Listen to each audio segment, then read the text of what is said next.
Hola, aquí estamos en un episodio muy particular para mí, muy que me entusiasma mucho, mucho, de este ciclo de que dimos en llamar influencers o creadores de contenido.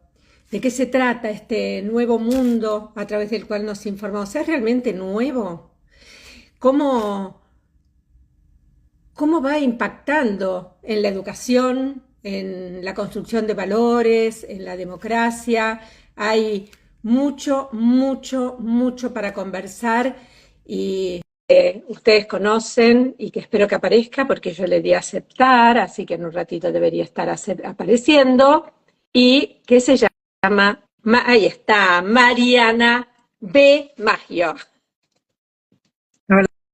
Hola Silvia, buenas tardes, ¿cómo estás? Muy, muy entusiasmada, con muchas ganas de conversar con vos sobre tantos aspectos, tantas dimensiones, tantos vericuetos, tantas oportunidades, tantos miedos, tantas cosas, ¿no? Cuando pensamos el tiempo que vivimos. ¿Cómo lo vivís hoy vos, desde tu perspectiva, tu formación, tu estar Silvia, en las aulas? primero saludarte, agradecerte, también quiero felicitarte por este ciclo que me parece tan interesante, importante en este momento. Y después decirte que lo vivo con intensidad. Siento que después de la pandemia nos quedó algo de ese ritmo tan alocado, ¿no? Tan acelerado, también en cierto sentido de conmoción en términos de cómo se movieron los marcos de referencia, donde emergen nuevos temas, nuevas preocupaciones, por supuesto, problemas que no abordamos antes desde el campo pedagógico. Entonces, bueno, creo que la intensidad requiere rigurosidad. En nuestro caso, eso viene del trabajo de investigación que hacemos desde hace tanto tiempo en la universidad y tratamos diría, de generar interpretaciones basadas sobre todo en esos hallazgos, conquistas, también en algunos casos ciertas frustraciones, pero que nunca nos dejan fuera de juego, que hacen los docentes en el cotidiano de las aulas, ¿no? Y ese es nuestro camino, reconocer eh, qué nos pasa en la perspectiva de las prácticas de la enseñanza, con toda la controversia, la locura, lo imparable de este tiempo. Y creo que se abren puertas interesantes, hacemos en muchos casos cosas muy buenas, incluso algunas que antes no hubiéramos podido hacer. ¿Y cuál es la reacción te iba a decir del estudiantado, pero en realidad es de una universidad? Vamos a contarle a quienes no te conocen. Igual pueden ir a tu usuario y ahí, bueno, van a ver todas las cosas que haces, desde dónde las haces. Y te decía, iba a preguntarte desde el estudiantado, pero también desde la universidad, pues estás en la universidad pública, la Universidad de Buenos Aires, muchas veces es la universidad más grande, pero también la que más se resiste a los cambios y las transformaciones. Ahora vas a contar cuáles son, pero contame en qué clima se van dando desde hace ya mucho tiempo las transformaciones y bueno, en los últimos 2 años con la llegada de esta herramienta, de este nuevo escenario, porque es mucho más que una herramienta, ¿no? La inteligencia artificial generativa. Bueno, gracias por hacer referencia a nuestro trabajo en la Facultad de Filosofía y Letras, donde hacemos investigación, docencia, extensión desde hace varias décadas con el equipo de Tecnoedu. Y quiero decir, Silvia, en primer lugar, que este momento es bastante especial. Las universidades estamos movilizadas, en muchos casos con propuestas de lucha que nos tienen haciendo clases públicas o paros o asambleas. Estamos en un contexto que nos genera muchísima preocupación respecto de nuestro trabajo cotidiano. Pero yendo a lo que hacemos y hablando del valor que creo que tiene lo que hacemos, nosotras desde hace mucho tiempo, por una cuestión de campo, que es el campo de la tecnología educativa, venimos trabajando en un reconocimiento que yo diría busca ser temprano de las tendencias culturales. Eso nos llevó a mitad de la década pasada ya a hablar de la importancia de comprender las tendencias culturales, que no es que vienen una vez y para siempre, sino que van cambiando a medida que nosotros ejercemos nuestro oficio. Y este reconocimiento de que hay un mundo que se mueve muy rápido en un marco atravesado por las tecnologías digitales, cuestiones que podríamos decir empiezan a notarse de manera más evidente en el comienzo del siglo, me llevó a hablar de la necesidad de hacer didáctica en vivo, ¿no? De comprender esas tendencias culturales emergentes, abrazarlas, pero en un sentido muy crítico desde las prácticas para poder experimentar con ellas y generar consideraciones interpretativas que nos permitan decir, hoy la enseñanza podría tener en este mundo ciertas características que son distintas de las prácticas de la enseñanza que vienen, por decirlo de una manera muy genérica, del siglo pasado. Esa posición nos llevó a hacer desde hace muchos años experimentación, hibridaciones, alteraciones de formas, rediseños del espacio, trabajos colectivos, poniendo foco en la construcción de conocimiento original, etcétera, etcétera. Cuando llega la pandemia de COVID-19, más allá de lo difícil que fue atravesarla, yo diría que nos encuentra bien paradas, porque nos encuentra listas para decir, bueno, se trata de seguir experimentando y experimentando y experimentando.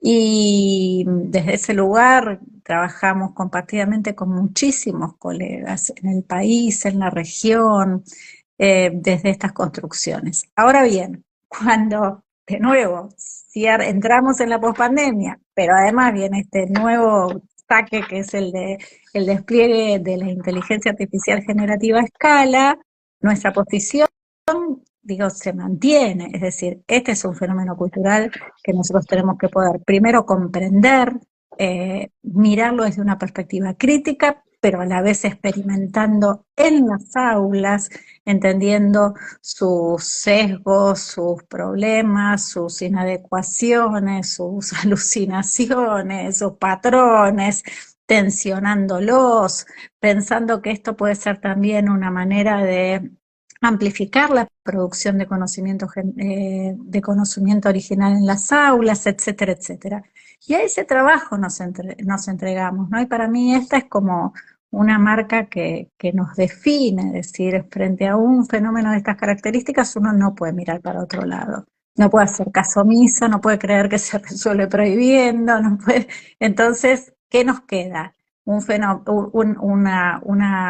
mirada muy comprometida con procesos de comprensión, de experimentación y diría de rediseño de las prácticas de la enseñanza en la medida en que nuestro trabajo lleve por ese lado. A veces sí, a veces no.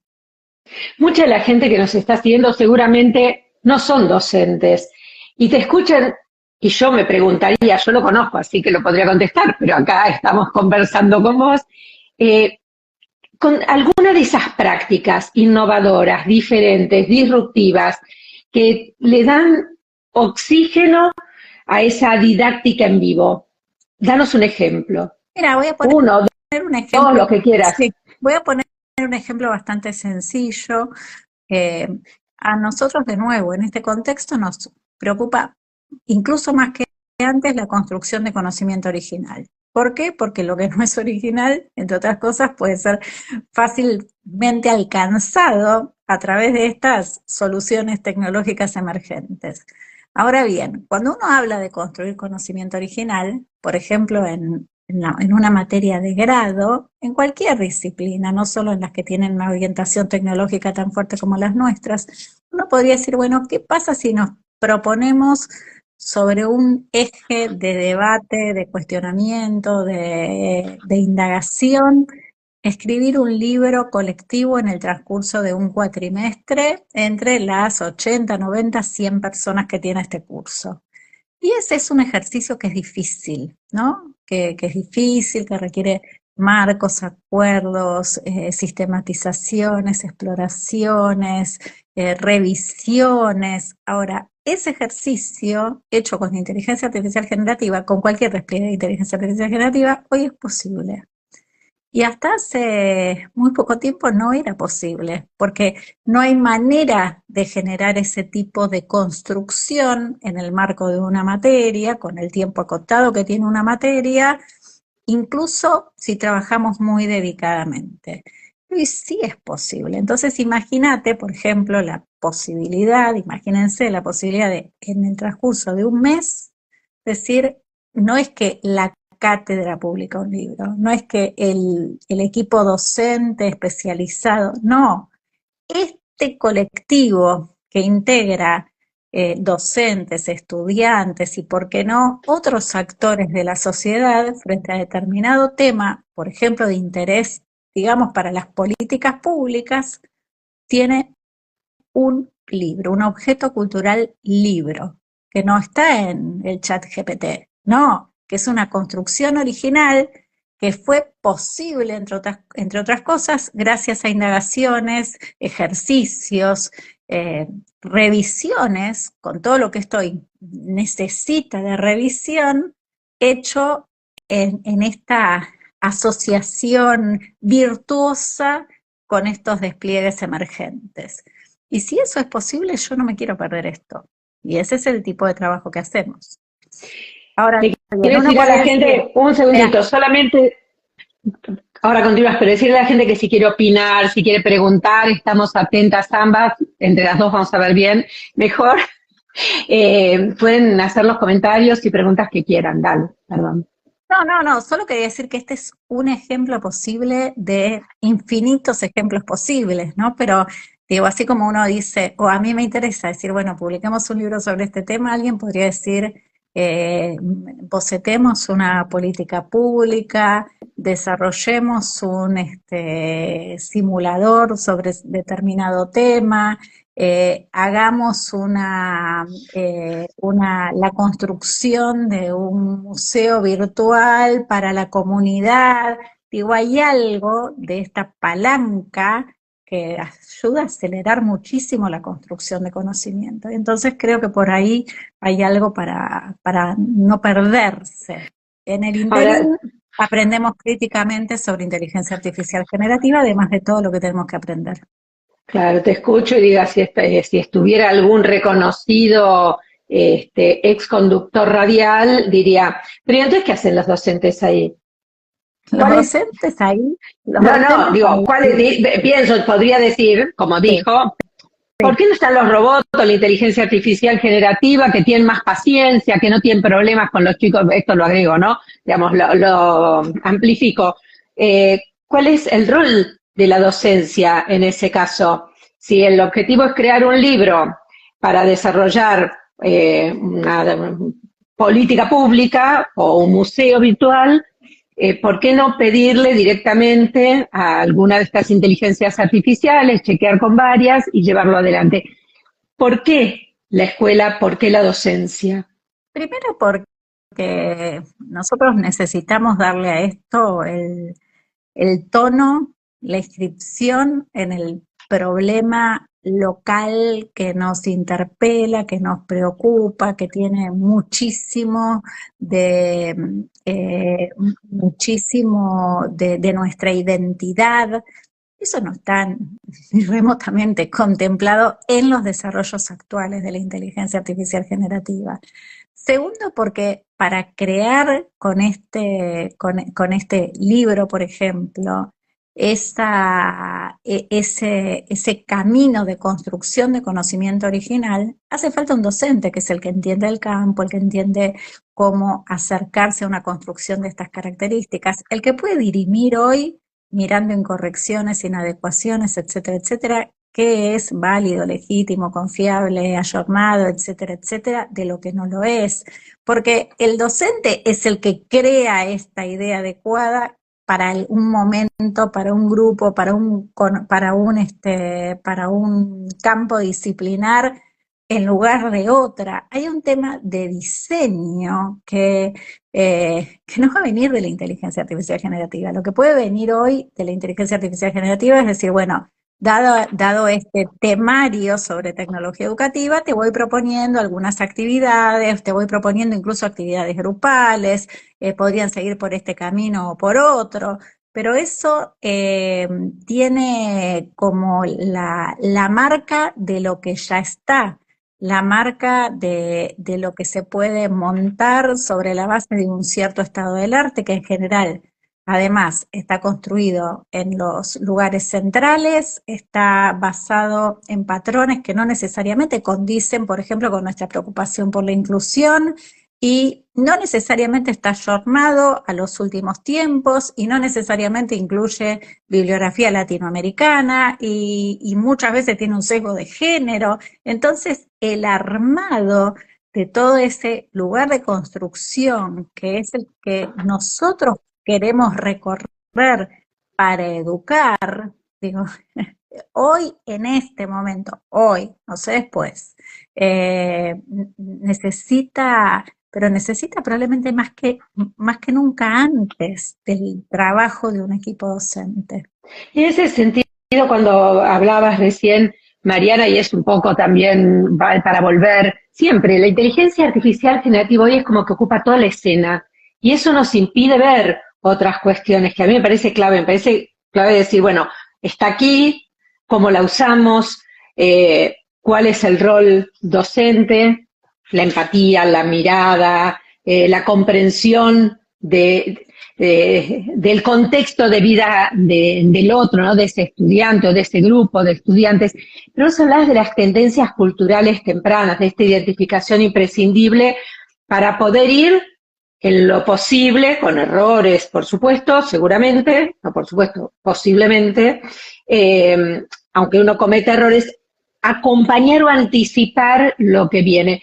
Por eso yo quería conversar mucho con vos también sobre educación y redes sociales, que hoy, claro, está como tapado por esto otro, pero todo lo que vos mencionaste antes también aparece en las redes sociales, ¿no?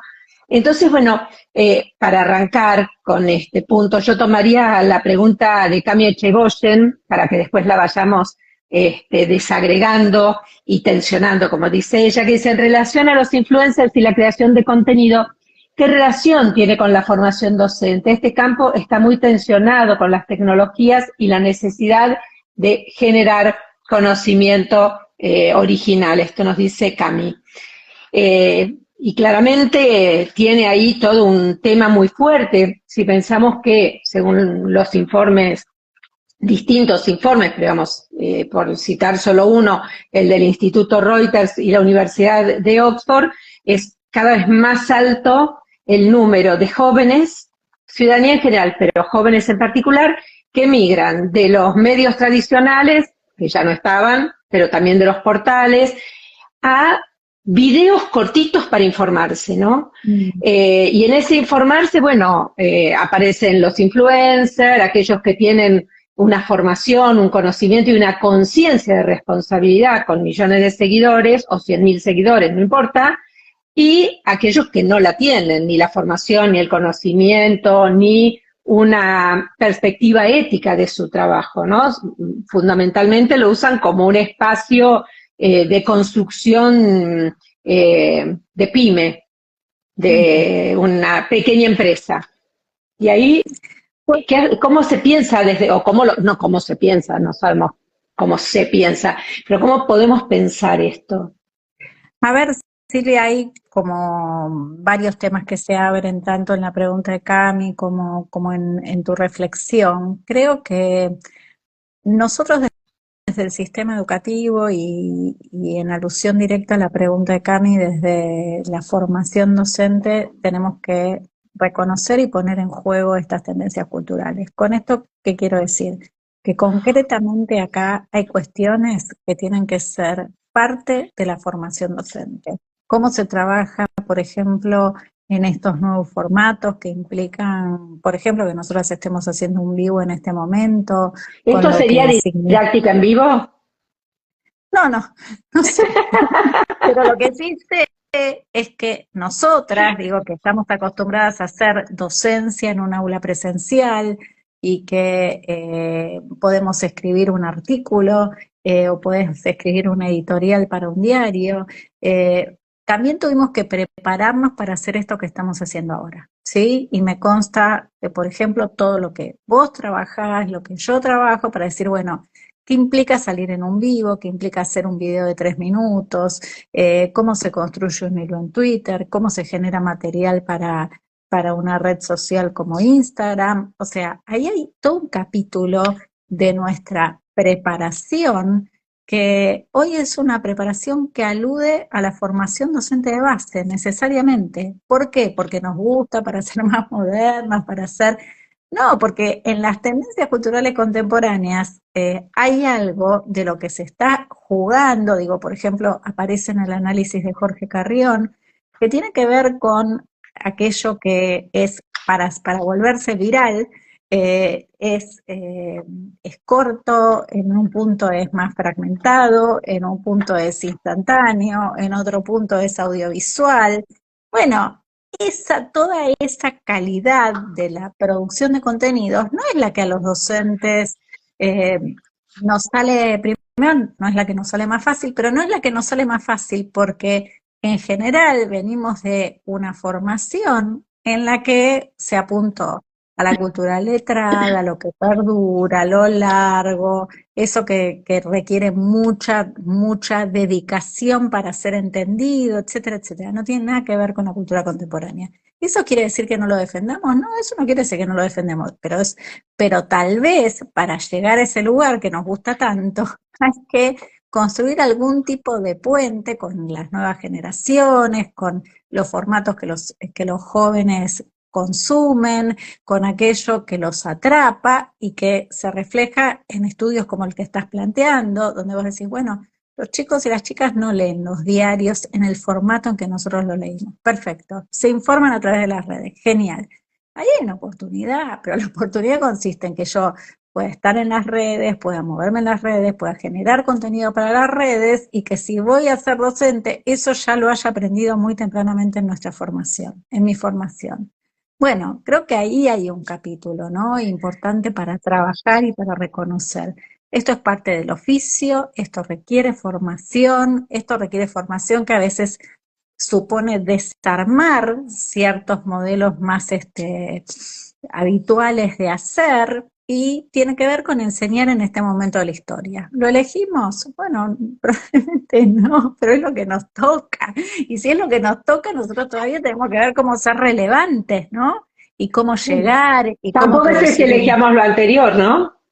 qué sé yo, si lo habíamos elegido. Era Yo como, tampoco, no, porque probablemente. te escuchaba, era una manera de interrumpir, pero no se note tanto, no, te escuchaba y es lógico que se me vino a la mente, antes te cité una cuestión controversial, desde mi punto de vista equivocada, con la inteligencia artificial, y ahora déjame ir al tema de la prohibición de los celulares, ahora parece que en Australia también, ¿no? O sea, es lo peor que puede pasar.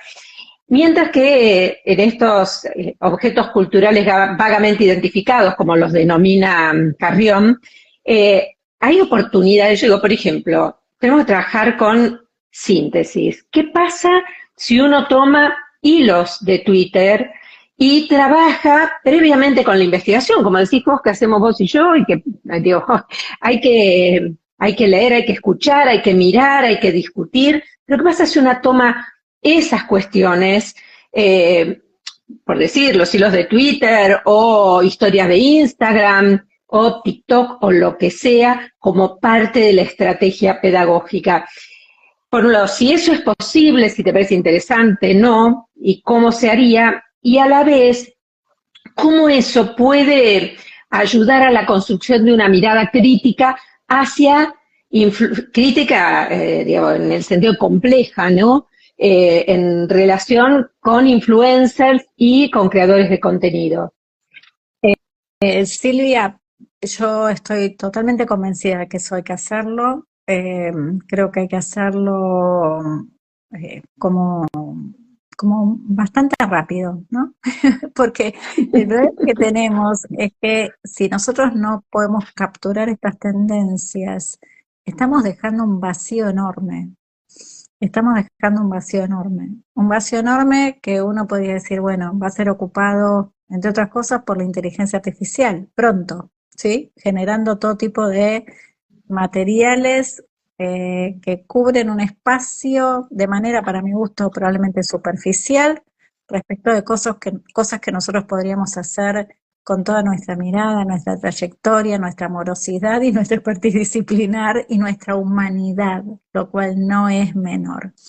Ahora bien, poner esto en la escena supone hacerse cargo de esta escena. Y yo creo que prohibir no es hacerse cargo. Prohibir es como una búsqueda de ganar tiempo, qué sé yo. También algunos dicen, Jordi Adel dice, bueno, está alineado con formas de negacionismo digital. Manuel Aria dice, es nostálgico. A mí me preocupa mucho que la prohibición, que en general digo, viene muy empujada por las élites, por decirlo rápido, genera un impacto tremendo en términos de la, la falta de inversión en programas de inclusión digital, y creo que ahí se vulneran derechos. Creo que tenemos que estar muy atentos a estas como asociaciones ligeras, ¿no? Y bueno, si hay que prohibir, ¿para qué vamos a invertir en inclusión digital? Pero bueno, hay muchos chicos en el sistema educativo argentino que no tienen garantizado el derecho a la inclusión digital, y ese es un tema de las políticas públicas, y yo no quiero ahí que me distraigan. Entonces, tratando de volver a conectar lo que planteabas, creo que como docentes nosotros tenemos que entrar a, a mirar con mucha responsabilidad el capítulo creación de contenidos en estos formatos más contemporáneos. Después hay que dar, o en paralelo, hay que dar la discusión y si quieren la disputa respecto de cuáles son aquellas cuestiones que todavía queremos defender en la escuela y en los institutos y en las universidades. Por ejemplo, la cultura letrada. Pero el riesgo que corremos, si no generamos estas conexiones, si no lo hacemos bastante rápido, es como quedarnos afuera del mundo. Pero Claro, el yo problema no es que pensaba nosotros nos quedemos afuera exactamente del eso. mundo, el problema es que nuestros Nosotros, estudiantes se queden claro, afuera del mundo, y el problema es que nuestros estudiantes en ese mundo reciban un montón de mensajes a diario que no tienen el carácter educativo que busca la escuela, ¿no? Digo, cuando un chico o una chica se despierta, desayuna y va al colegio, cuando llega al colegio, ¿cuántas historias vio? Cuando llegó a la escuela a las 7:30 de la mañana, ¿cuántas historias vio a esa altura del día? Bueno, entonces vos después lo sentás y decís, bueno, ahora vas a estar 2 horas escuchando a tu docente. Nada, es como, es salvo que el docente haya sido un influencer, que haya visto y raro. entonces que tenga, claro. Claro, el docente tiene que poder manejar esto en una escena donde tiene que generar ese deseo de saber, reconociendo este fenómeno y a la vez, bueno, laburándolo desde perspectivas que no son pararse necesariamente a estar 2 horas explicando. Los caminos son múltiples y nuestros docentes, muchos docentes, lo hacen genialmente. Mira, es impresionante desde hace mucho tiempo, pero en dos casos puntuales, cuando se abrió la primera capacitación docente, hace ya muchos años que la abrió la Organización de Estados Iberoamericanos, cuando que llegaban las primeras computadoras, decía, a los docentes no les interesa nada, los docentes no quieren hacer, y se saturaron, que lo había hecho Vera Rex, ¿no? Claro, el curso En su básico, momento, el curso básico, y se se llamaba curso. saturó inmediatamente, tenemos casi el mismo vaso, te lo voy a decir, como para distraer un poco y hacerlo un poco Chin, chin. parecido. Este, se saturó inmediatamente, y ahora cuando uno ve, porque ya eso está encaminado mínimamente, hay que actualizar constantemente, pero digamos como una llamada de atención, hay una docencia mayoritaria que tiene hambre de aprender. ¿Y por qué no aprendió antes? Porque no existía, porque estaba haciendo parte de la transformación del mundo y de la propia escuela y de su propio rol. Y ahora también, con todas las iniciativas que hay de inteligencia artificial generativa, volviendo a ese punto, también se satura, porque la docencia no es que quiere o no quiere, necesita saber para poder acompañar a estas a las nuevas generaciones, a sus estudiantes, en el camino de aprender. ¿Pero aprender qué? Ese es, Sí, digamos, cómo armar ese engranaje, ¿no? De ahí todo quiero, esto, pero no porque sí, o también porque sí, pero en esta formación de las nuevas generaciones en ciudadanía y, por supuesto, en contenido disciplinar, como decías. ahí quiero marcar un punto, Sil. Digo, estoy totalmente de acuerdo, pero quiero marcar un punto que no me parece menor. Cuando nosotros arrancamos hace mucho tiempo a trabajar en procesos de especialización con tecnología para docentes, el problema era mucho más complejo y difícil de atrapar, ¿no? Yo me acuerdo, Claro. hemos hecho eventos, no hace tanto, sí, estoy hablando del año 2004, 2005, 2006, para miles y miles de docentes, donde el desafío era que se sentaran adelante de la máquina, que pudieran abrir una cuenta de correo electrónico, entender qué implicaba navegar un portal, que en ese momento eran los primeros portales, y eso suponía hasta una dificultad motriz a la hora de usar el mouse, ¿sí? Porque era como una cosa de completa ajenidad. Pero Este déjame, momento, ahora vos sí. seguís con la idea, pero déjame sumar un punto más ahí, ¿no? Porque tenían que hacerlo con dispositivos que nadie había preparado a la escuela para que Además, llegaran. Un día claro, tenemos que hacerlo y tenemos que hacerlo, no era la cultura de la cultura digital de hoy, ¿no? Estamos hablando hace no tanto, exacto, 20 años atrás. 20 años atrás. Hoy, digo, la diferencia cuál es notoria. Bueno, es la cultura digital de la que somos parte y esa cultura digital incluye a los docentes. Y son docentes que en términos generales, y hay excepciones porque de nuevo hay deudas en materia de inclusión digital, tienen un teléfono celular inteligente en la mano. Y tienen un teléfono celular inteligente en la mano en el que acceden a plataformas tales como las propias de los servicios de redes sociales, donde interactúan a diario con inteligencia artificial, ¿sí? Entonces, y además todo este despliegue tecnológico ha hecho que cada vez la interfaz sea más sencilla. Entonces, digo, ¿cuál es la diferencia entre esas primeras capacitaciones y estas que requiere este momento? Primero, entender que sí, por supuesto, necesitamos comprender este fenómeno y necesitamos pensar esto desde una perspectiva de experimentación y de rediseño de las prácticas de la enseñanza. Bien, pero la dificultad tecnológica con la que lidiábamos antes no es tal, es distinta, pero partimos de la base de que la interfaz es mucho más amable, por decirlo de alguna manera. Segundo, que hoy con inteligencia artificial generativa yo me puedo Igual de opaca, relacionar, ¿no? sí, sí, sí, claro, pero nos podemos relacionar en nuestro propio lenguaje y podemos empezar a interactuar. ¿Cuál es el problema? Bueno, el problema es pedagógico, es didáctico, tiene que ver con la expertise disciplinar que traemos los docentes a la mesa y digo, un aspecto más que para mí marca el sentido de urgencia, y lo están preguntando, tiene que ver con el hackeo que suponen estos nuevos desarrollos a la evaluación. Si vos tenés este fenómeno emergente, por llamarlo de alguna manera, que es la inteligencia artificial generativa, que te parte al medio el sistema evaluativo, que es el corazón del sistema educativo, mal que me pese, tenemos un recontraproblema y entonces hay que empezar a experimentar y este es un tema de la especialización docente.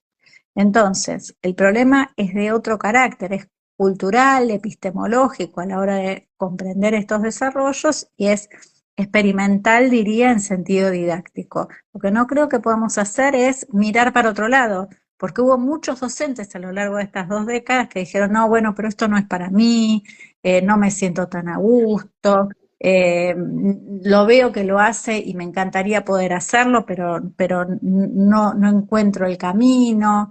Las capacitaciones en muchos casos fueron instrumentales. Bueno, hoy el problema es distinto, ¿sí? Y ese problema distinto tiene que ser abordado con mucha rigurosidad, por supuesto, desde los trabajos de especialización docente.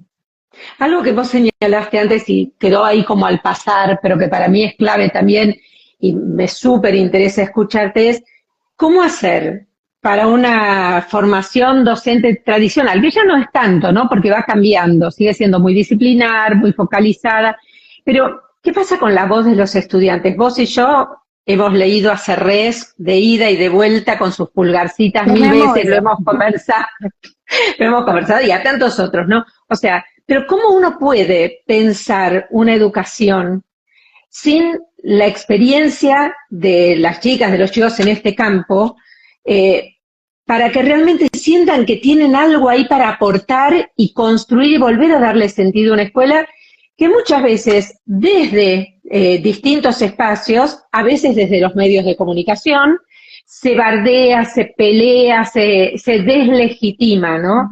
Entonces, ¿cómo hacer para tomar lo que vos mencionaste al principio, que decías las oportunidades, para volverlas concreta en el día a día y que eso se vuelva como una ola? Porque en realidad yo creo que la ola tiene que venir de adentro, no podemos esperar que vengan ni de las empresas, que pueden hacer grandes desarrollos tecnológicos, pero no con un fin de construcción de ciudadanía, de los medios de comunicación, que pueden llegar en algunos casos a tener un interés de construcción de ciudadanía, pero en términos generales tienen un interés de construcción de audiencia con un fin económico o de poder de algún otro tipo, igual que muchos influencers, que lo mencionábamos al principio. Entonces, ¿cómo hacer para que esa práctica de las voces, que esas voces jóvenes puedan ponerse en la trama de construcción, y pienso también en la secundaria, por ejemplo, no solo en la universidad, para que realmente puedan acceder después o durante a los dispositivos comprendiendo esto? Vos hablaste por ahí de creadores de contenido. ¿Cómo armar esta marea, digamos, ¿no? O esta trama que empezará de a uno en uno, no sé. Silvia, ahí nosotros tenemos una apuesta, digo, te sentimos parte de esa apuesta, que tiene que ver con trabajar en la perspectiva de lo que denominamos codiseño. Para nosotros es fundamental escuchar a los chicos y a las chicas, pero también no solo es escuchar, es eh, darles un lugar con su mirada, con su voz, con sus búsquedas, con sus interrogantes a la hora de pensar las prácticas de la enseñanza, a la hora de elegir problemas que se abordan, a la hora de poner ciertos énfasis en ciertos contenidos, a la hora de elaborar proyectos que son proyectos en general muy conectados con cuestiones que tienen que ver con la ciudadanía. Eh, y ese camino es un camino para mí muy rico, pero además que genera un enorme compromiso y empieza a ser como la base desde donde lograr la construcción de estos movimientos más horizontales, más colectivos, que pueden ir incluso generando articulaciones entre instituciones, entre niveles, entre provincias, entre países. Creo que hay algo ahí de abrir el juego al interior de los colectivos docentes y al interior de ese gran colectivo que los docentes conformamos con nuestros estudiantes. Por supuesto, tiene que haber condiciones institucionales que favorezcan este tipo de trabajos y tiene que haber, sí, en el mejor de los casos, voluntades políticas que apoyen este tipo de trabajo. Pero creo que si nosotros reconectamos con los estudiantes, escuchando cuáles son sus preocupaciones, abriendo la agenda de las prácticas de la enseñanza, dejándolos incluso hacerse cargo de ciertas decisiones, hay algo que rápidamente empieza a cambiar. En nuestra experiencia lo trabajamos así y no para de sorprendernos la fuerza que puede tener esa construcción más colectiva o de movimientos, pero sobre todo lo que sentimos es que generamos experiencias donde los estudiantes quieren ser parte, se sienten reconocidos, se sienten cuidados, escuchados y que por eso a nadie se le ocurriría como aflojar. No sé, o sea, creo que nos sentimos parte de ese movimiento a la hora de enseñar y aprender. No es tan difícil, es una decisión hacerlo, lo más difícil es tomar la decisión. Después, Y hacerse cargo después, ¿no? Como decías. Ahí hay un tema, quiero avanzar un poquito acá y después ir a los escenarios futuros, que te decía que era una de las cosas que tenía ganas de charlar con vos, ¿no? Que es el tema de la ética. ¿Cómo trabajar? La ética siempre se trabajó en las escuelas, digo, no es algo nuevo, pero hoy, en este entorno, mencionamos los influencers, la inteligencia artificial generativa, cada uno en su ámbito y su dimensión, complejizan también el tema de la confianza en a quienes se sigue y cuál es la confiabilidad que construimos o que construye nosotros, y el tema de la ética, ¿no? Con estos modos de informarse, que es una frontera entre la educación y la información, ¿no? Entre la escuela, no sé si una frontera o es el mismo ámbito, ¿no? Es este mundo ambiente, como dice Flavia Costa. Para mí la mirada ética es la que se forma justamente en la escuela. En la escuela, digo, dicha en términos generales, ¿no? Estamos haciendo referencia a las instituciones educativas de todos los niveles, también la universidad, esa mirada que es sobre el mundo, sobre qué implica nuestra humanidad, sobre qué es qué es lo valioso, qué es lo bueno. Creo que es muy difícil pensar en esa perspectiva desde un lugar que tenga que ver pura y exclusivamente, por ejemplo, con los algoritmos en las plataformas. Creo que eso requiere una mirada que es de un sujeto político y eso es lo que construye la escuela. Entonces me parece que este es un tema, es un temazo. Creo que cada vez hay más marcos y discusiones sobre marcos y acuerdos globales, regionales, a veces empujados por algunas organizaciones internacionales que van como seteando algunos criterios importantes, sobre todo a la hora de pensar en el cuidado de las niñas, los niños, los jóvenes. Pero me parece que acá el lugar de la escuela es fundamental, incluso acompañando a las familias, ¿no? Vos decías esto y es un tema sobre el que prontamente seguramente voy a tener alguna publicación que tiene que ver con a quién seguir, ¿no? Entonces yo digo, bueno, hay que mirar a quién se sigue, acompañar con cuidado eso. Yo no quiero, digo, que nuestros estudiantes, por ejemplo, sigan como a alguien que puede, no sé, traer sistemáticamente un discurso de odio. Pero entonces ahí tenemos que ir a ver qué significan esos mensajes, cómo se analizan, cómo se desarticulan, desde qué criterios, qué implica seguir a esa persona o dejar de seguirla, bloquearla Ahora, o no con el bloquearla. celular fuera de la escuela no lo ¿Dónde se podríamos aprende hacer, ¿no? eso? ¿Cómo? Digo, con los celulares prohibidos en la escuela, eso no podríamos hacerlo. Exacto. No me empujes, Silvia. No me Igual vamos empujes. juntas, nos vamos empujando mutuamente, digo, pero me parece que estas son las cuestiones, ¿por qué no prohibir? Tampoco es tenerlo No indiscriminado. es cierto que eso se aprende en la casa. Hay algunos adultos que tienen el compromiso y la mirada y el tiempo y la dedicación y el foco para acompañar a sus chicos y chicas en este ejercicio, pero no necesariamente. Y es un trabajo de mucha dedicación, tiene que ser curricular. tiene que ser curricular. Tiene que haber un ámbito de la escuela curricular a donde esto sea un tema. ¿Por qué un tema? Bueno, porque es un objeto de conocimiento propio de este momento de la historia. Tiene que estar en un corpus disciplinar o de áreas o de algo que sucede en el ámbito de la escuela. Y no se puede hacer teórico, no se puede hacer con referencia, no sigas a gente mala en las redes, dale.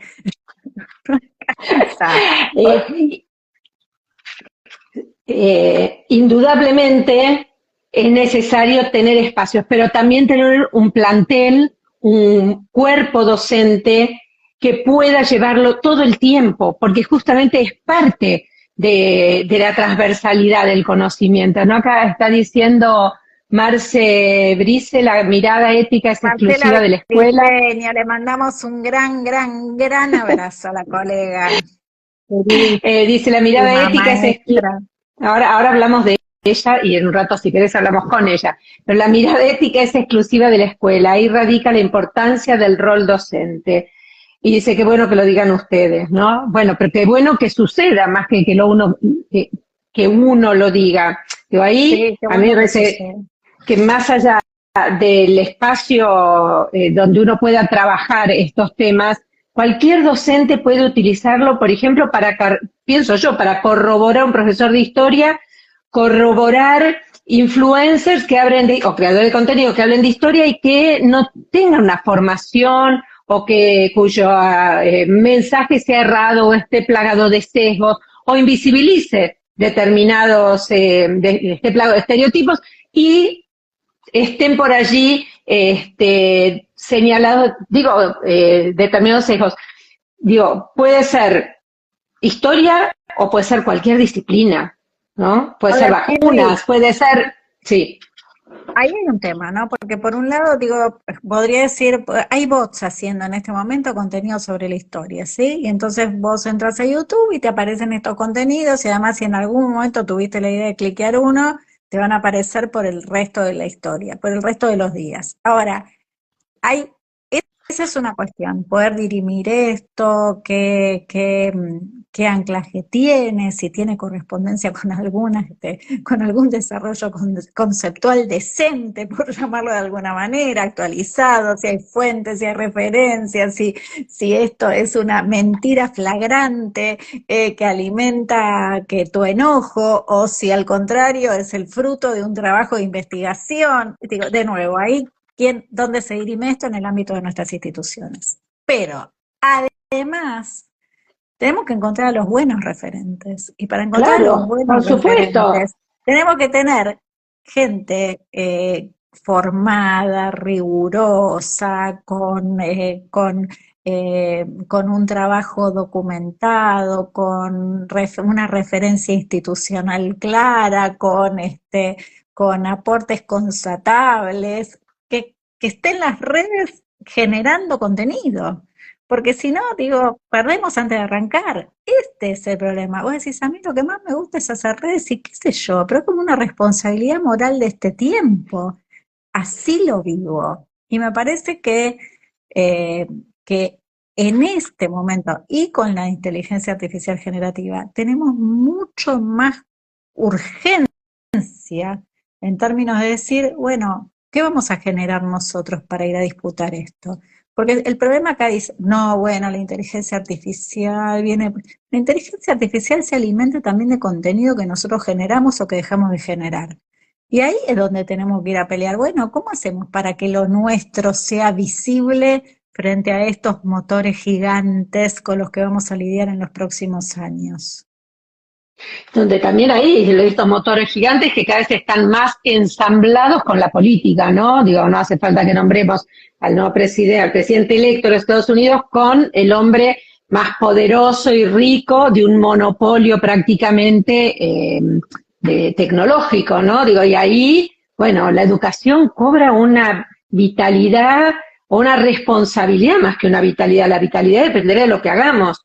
Pero evidentemente las democracias se ven más amenazadas y estas alianzas ponen en riesgo la ciudadanía democrática. Y ahí la escuela tiene muchísimo que hacer. Y esto como vos decís, quería leer el mensaje de Cami que dice, ¿por qué? Porque viene el caso, ¿no? ¿Por qué muchos docentes recurren a las redes para seguir formándose en lugar de instituciones formales o material de investigación, etcétera? Bueno, ¿por qué uno u otro? ¿Quién dijo uno u otro? ¿No? Y aún en el caso en que ocurriera lo que plantea Cami, que yo creo que evidentemente ocurre, digo, nosotras mismas somos parte de la generación de contenidos de las cuales, a la cual acuden docentes, eso también.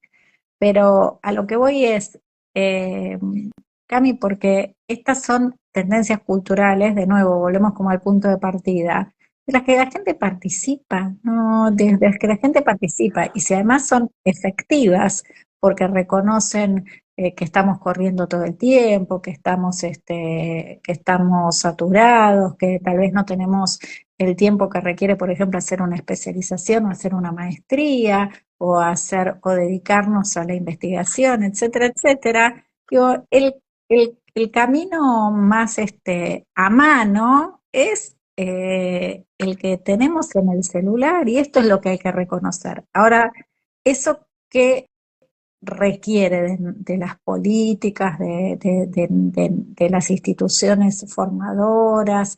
Bueno, que nosotros disputemos este espacio con todos esos contenidos que son de calidad, de nuevo, todo lo que consideremos que es importante, en articulación con los canales institucionales que siguen siendo canales institucionales. A ver, aprovecho para pasar un aviso, Silvia, si me Muy bien. permitís.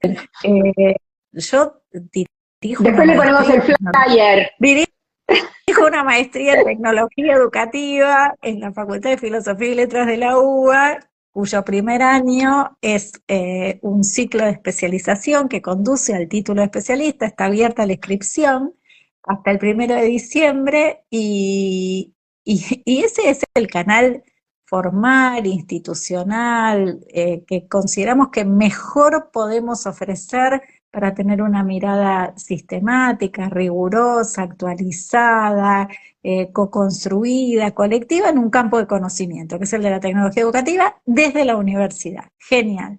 Pero eso no me libera de venir a hacer este vivo con Silvia y agradecer la oportunidad de dar un debate que va a quedar colgado en las redes y que va a tener una duración de 1 hora y que uno lo puede mirar cuando va en el colectivo. Y yo soy la misma, docente, investigadora, concursada, autora, que me hago cargo de esto, ¿sí? Y me parece que esta es parte como de comprender el juego, como diría Barico, ¿no? Que si la gente viene a buscar contenido acá, tiene derecho a encontrarse con contenido de calidad, no solamente con bots que tienen sobre la tecnología educativa muchos, entre otras cosas, supuestos erróneos, cosas que están de modé, visiones instrumentalistas, porque eso es lo que ofrece hoy la artificialidad en este campo. Todavía no está ayornado a este momento de la historia, trabaja mirando producciones de décadas. Creo que ahí Claro, versiones pasadas. Claro, sí. Gracias a la pregunta de Camila, creo que ahí se ve bien el ejemplo. Sí, también creo, vos me dirás si sí o no, que la diversidad también es riqueza.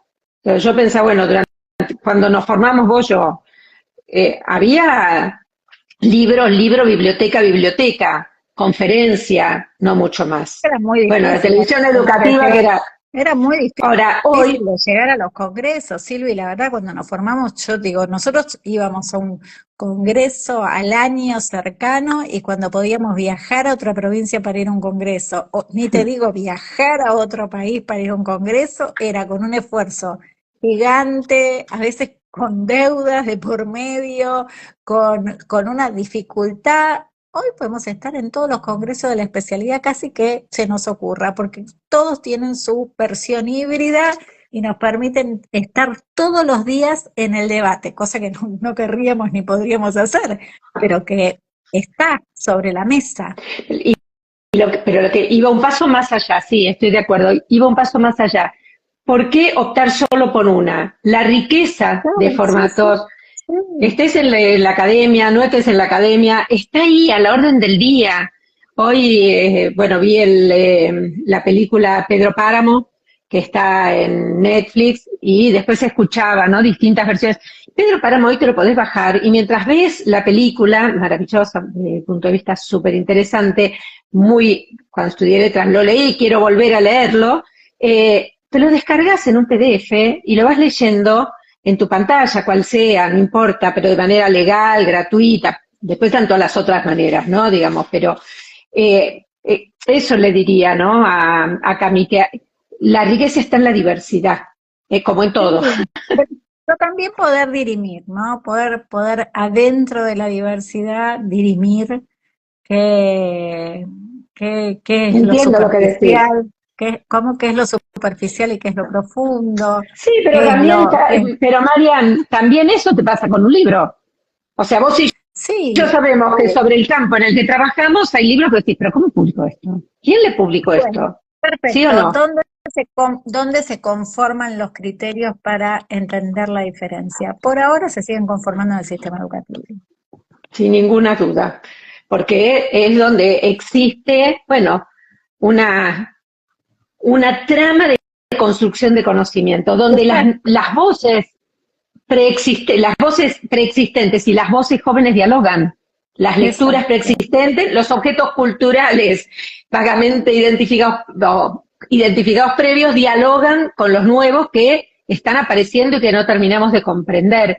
Y a mí me parece que ahí hay una oportunidad enorme. Pero déjame ir al escenario futuro, porque yo no tengo el reloj, así que no tengo idea cuánto tiempo vamos vos. Esto ya no tiene nada de breve No, y te dije, íbamos a ser breves, pero háblanos, son no tengo idea. 57.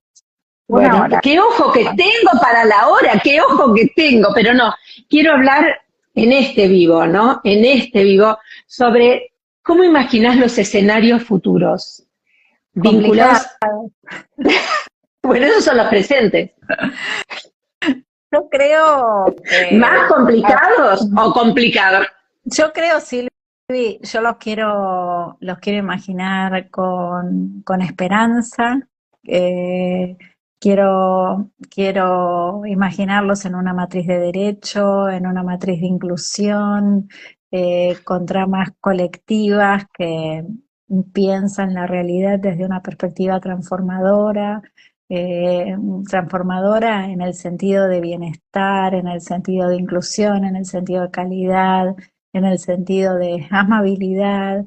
Y no creo necesariamente que las circunstancias nos estén llevando para ese lado, pero sí creo mucho, muchísimo, tal vez es lo que más creo, es en la fuerza que tienen todavía las instituciones educativas para ayudar a construir y también para armar un camino hacia esos sueños, ¿no? A veces perdemos la esperanza, a veces estamos recontragotados, a veces nos sentimos muy golpeados por las políticas o por las circunstancias, atravesamos condiciones vitales que suelen ser muy duras para gran parte de la docencia, pero creo que que necesitamos volver a pensarnos como un colectivo que, que, que cree profundamente en la humanidad. Eso no lo va a hacer la inteligencia artificial, eso lo tenemos que hacer nosotros y encontrarnos para definir caminos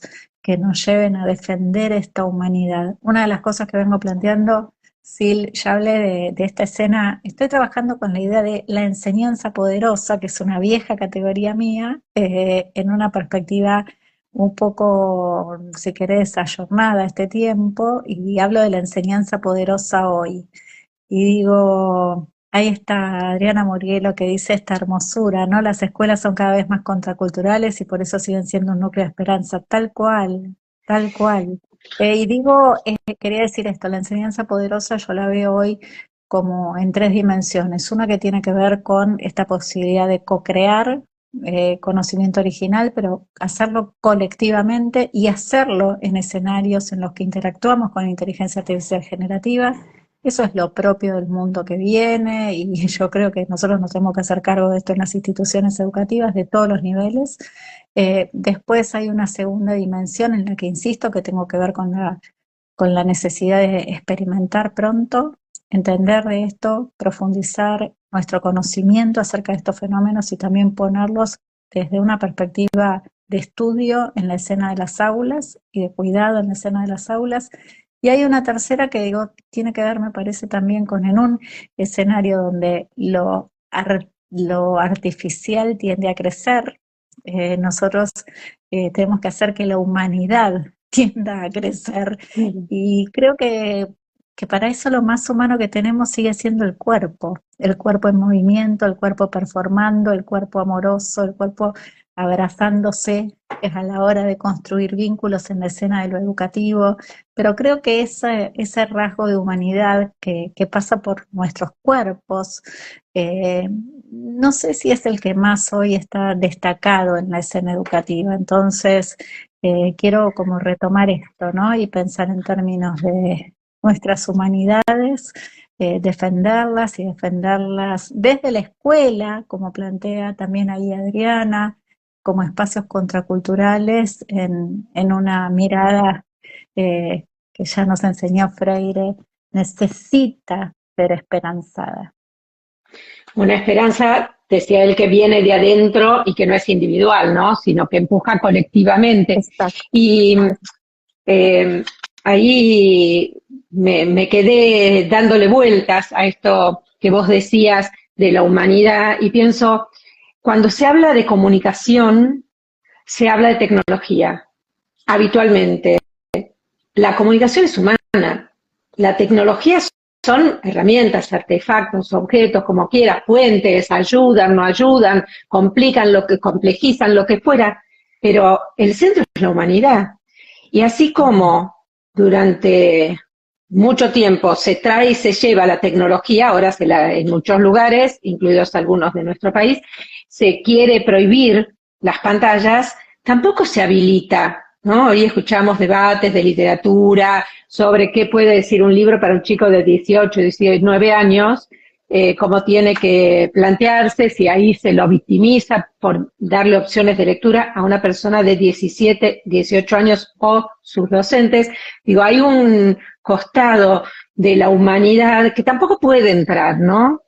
O sea, hay algo que desde la política muchas veces, desde una política más retrógrada, más conservadora, inhibe el acceso y trata de mantener algo que no existe, porque eso es lo más terrible. O sea, quiere... No, digo, a ver, es como la insistencia en la prohibición, ¿no? La prohibición, la prohibición, la prohibición.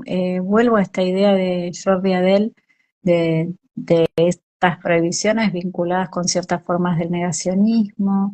Creo que tenemos que mirar esto con preocupación, pero de nuevo, qué nos sostiene, qué nos ubica, Silvia? El derecho, ¿no? El derecho a la inclusión digital, el derecho a los libros, a la literatura, el derecho a derecho a la aprender, el comunicación derecho a la para cambiar el mundo. comunicación, el Para derecho a la cambiar el comunicación mundo. el derecho a aprender, a estar en la escuela y aprender todo lo que podamos de esta contemporaneidad compleja, porque ese es un puente de inclusión, ¿no? Que nosotros podamos comprender esta contemporaneidad compleja. O sea, celulares y cuerpos adentro.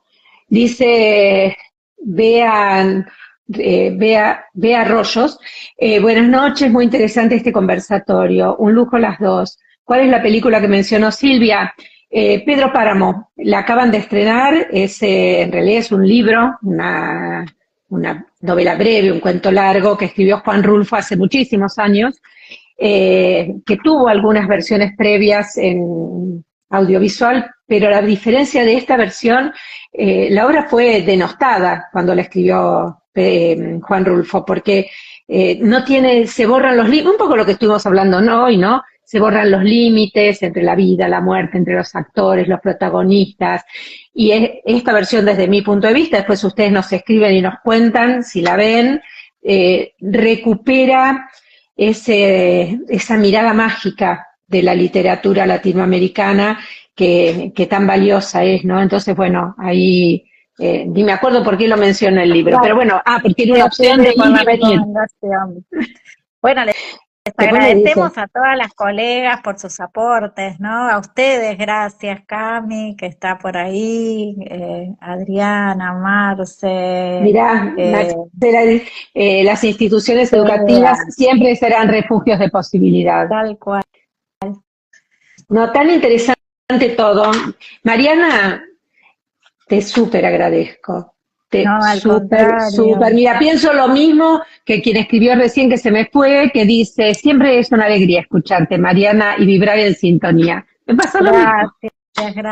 Gracias, Adriana. Un beso gigante a Daniela, que está desde Santiago del Estero. Silvia, para mí siempre es un placer estar con vos, con las otras voces, con Rayuela y con todo lo que haces que nos ayuda, que nos educa, que nos acompaña, que nos sostiene en los momentos que a veces nos toca pasar, que no son los mejores, pero que siempre nos van a seguir encontrando en la esperanza. Marcela, también un abrazo ahí en Tucumán. Muchas gracias. Bueno, gracias a cada una de las personas que participó. Van a poder volver a escuchar esto porque queda. Esperemos que podamos guardarlo y quedan los otros también, los otros episodios de este ciclo en el que buscamos traer voces muy diferentes y cerrarlo con la voz de Mariana Maggio. Gracias. Gracias por la invitación. Abrazos.